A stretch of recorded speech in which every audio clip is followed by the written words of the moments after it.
Pemirsa, senang sekali bertemu kembali dengan saya Vivi. Tentu tetap setia saya ditemani oleh Pak Warno dan juga Ibu Kasih. Bagaimana kabarnya? Baik. Puji Tuhan. Di mana lagi kalau bukan di Bilik Sejahtera. Nah, Bapak dan Ibu yang terkasih, kali ini kita membahas tidak jauh-jauh dengan tema keluarga ini.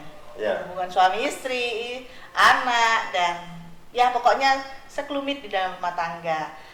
Dan rumah tangga kita ini Pak di antara dua ini, keluarga dari kita juga di dalamnya, istri dan suami.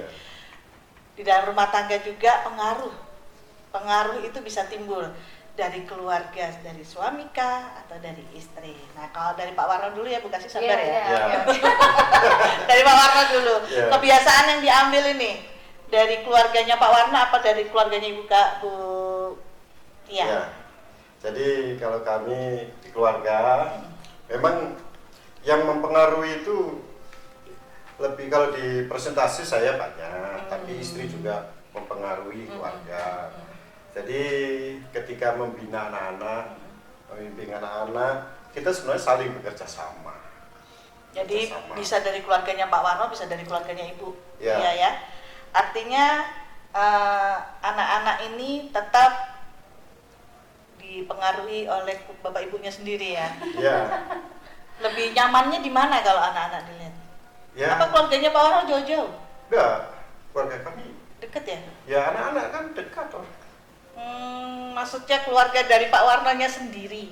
Keluarga saya waktu masalahnya itu waktu menikah, ya waktu tinggal di satu kota, keluarga saya dekat. Tapi tidak lama kemudian kami harus pindah. Jadi nggak dekat begitu. Oke. Jadi saya paham nih maksudnya. Artinya Pak Warno dan Ibu ini mereka cuman satu keluarga yang jauh posisinya. Jauh jadi posisinya. Untuk menentukan pengaruh ke siapa itu agak bingung. Kalau Bu Kasih gimana? Ya mungkin hampir sama dengan Pak Warno ya. Kami juga tinggal dengan keluarga itu sangat berjauhan, yang timur dan barat gitu, jauh-jauh. Jadi kalau dibilang pengaruh keluarga siapa yang lebih mempengaruhi kebiasaan dalam rumah tangga, bukan suami dan juga bukan saya gitu sebagai seorang istri. Apalagi kami berdua itu merantau dan kemudian sekolah di tempat yang sama dan hidup dalam kebiasaan sebuah asrama. Dan mungkin bisa jadi itu sebuah patokan bagi kami untuk masuk dalam kehidupan rumah tangga. Kebiasaan-kebiasaan yang sudah kami alami dalam kehidupan berasrama secara tidak langsung itu terikut dalam kebiasaan rumah tangga kami gitu. Jadi kalau mungkin istilah yang pernah kita dengar dari rekan kita yang katakan kalau kita sering bepergian atau berkunjung ke rumah salah satu keluarga kita, istilahnya kayak keluarga ibu dari suami kita, sampai menginap dan lain sebagainya, mungkin itu bisa mempengaruhi kebiasaan rumah tangga kan? Itu yang terjadi ke keluarga saya. Artinya gini, saya tinggal juga tidak jauh dari kedua orang tua kami, artinya mertuanya dari suami dan orang tua kandung saya. Kemudian setelah saya telisik, dari wajah anak saya loh ya, kebanyakan mengarah ke pihak suami.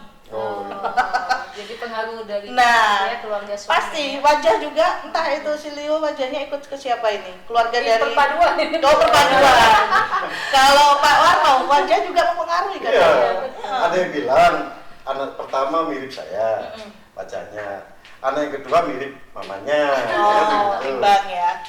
Kalau saya mengarah kepada keluarga suami semua.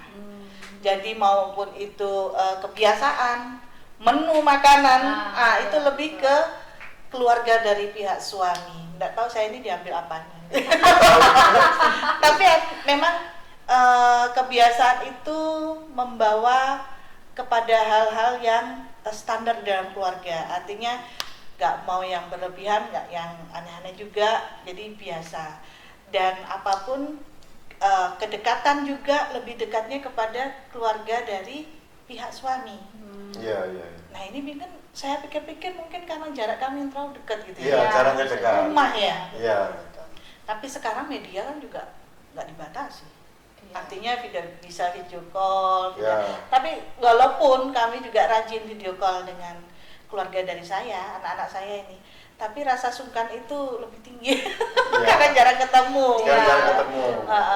Jadi kalau di dalam rumah tangga kita mungkin seperti yang di dalam Alkitab juga keluarga itu Timotius ya, Pak. Ya, Itu gimana Pak? Timotius. Tolong terangin itu. Jadi Timotius ini pengaruh dari mamanya dan neneknya itu sangat besar kepada Timotius, terutama masalah iman. Jadi iman itu diturunkan dari nenekmu, ibumu, dan kamu. Jadi akhirnya Timotius kan punya iman yang sungguh-sungguh. Kan bapaknya Timotius itu orang Yunani, ibunya orang Yahudi. Nah, Timotius terpengaruh imannya, istilahnya dari orang tua dan neneknya. Imannya kuat. Iya.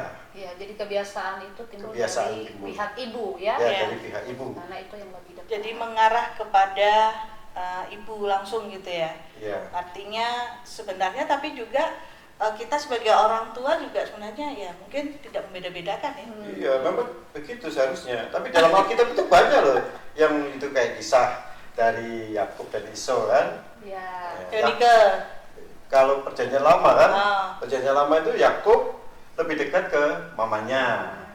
Kalau Esau lebih dekat ke papanya.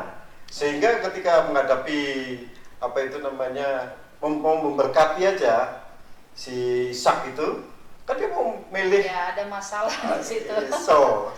Sedangkan mamanya mendengar itu, mamanya ngajukan Yakub. Akhirnya terjadi permasalahan. iya, memang kadang-kadang Ya, gitu memang. dari permasalahan itu timbul nggak dari di dalam keluarga kita aja ya.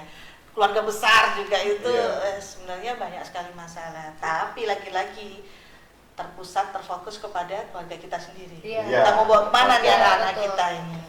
Tapi yang penting bagi kita ya, seperti katakan di dalam 1 Petrus 3 ayat 8 ini, firman Tuhan jelas, yaitu dan akhirnya hendaklah kamu semua seia sekata, seperasaan, mengasihi saudara-saudara, penyayang dan rendah hati. Jadi kita bisa mempengaruhi hal yang positif, Ya. terutama kepada Tuhan ya. Pengaruh firman Allah mempengaruhi keluarga kita. Itu yang paling penting.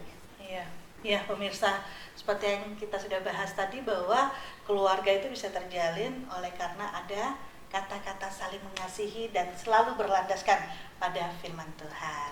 Sampai ketemu di podcast yang akan datang, tetap di Bilik Sejahtera.